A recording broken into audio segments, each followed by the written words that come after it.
పరిశుద్ధ గ్రంథము నుండి పాత నిబంధన గ్రంథము నిర్గమకాండము 17వ అధ్యాయము. తర్వాత ఇశ్రాయేలీల సర్వ సమాజము యెహోవా మాట చొప్పున తమ ప్రయాణములలో సీను అరణ్యము నుండి ప్రయాణమైపోయి రెఫీదీములో దిగిరి.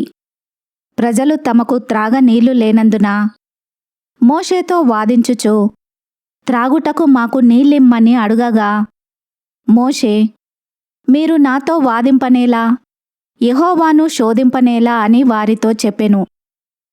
అక్కడ ప్రజలు నీళ్లు లేక దప్పిగొని మోషే మీద సనుగుచు, ఇదెందుకు? మమ్మును మా పిల్లలను మా పశువులను దప్పిచేత చంపుటకు ఐగుప్తులో నుండి ఇక్కడికి తీసుకొని వచ్చితిరనిరి. అప్పుడు మోషే యెహోవాకు మొరపెట్టుచు, ఈ ప్రజలను నేనేమి చేయుదును? కొంతసేపటికి నన్ను రాళ్లతో కొట్టి చంపుదురనెను. అందుకు యెహోవా, నీవు ఇశ్రాయేలీయుల పెద్దలలో కొందరిని తీసుకొని ప్రజలకు ముందుగా పొమ్ము.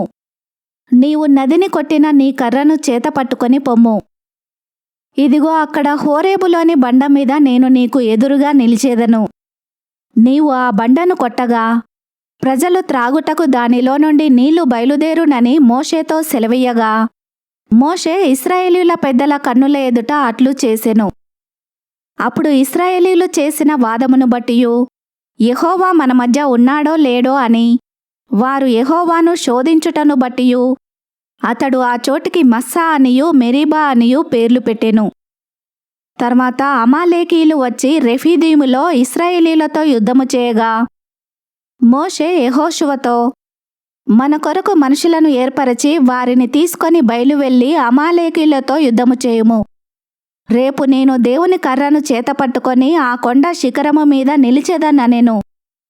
యెహోషువ మోషే తనతో చెప్పినట్లు చేసి అమాలేకీయులతో యుద్ధమాడెను.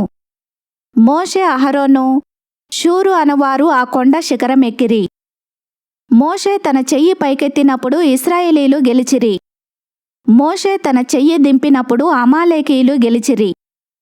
మోషే చేతులు బరువెక్కగా వారు ఒక రాయి తీసుకొని వచ్చి అతడు దానిమీద కూర్చుండుటకై దాని వేసిరి.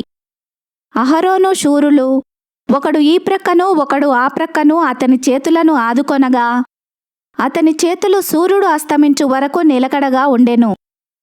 అట్లు యెహోషువ కత్తివాడి చేత అమాలేకు రాజును అతని జనులను గెలిచెను. అప్పుడు యెహోవా మోషేతో నిట్లనెను, నేను అమాలేకీయుల పేరు ఆకాశము క్రింద నుండకుండా బొత్తిగా తుడిచివేయుదును గనుక జ్ఞాపకార్థముగా గ్రంథములో దీని వ్రాసి యెహోషువకు వినిపించుము.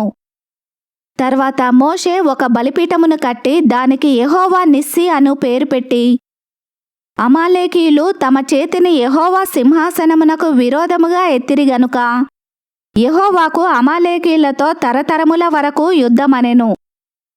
ఈ వాక్యమును విన్న మిమ్ములందరినీ దేవుడు దీవించునుగాక.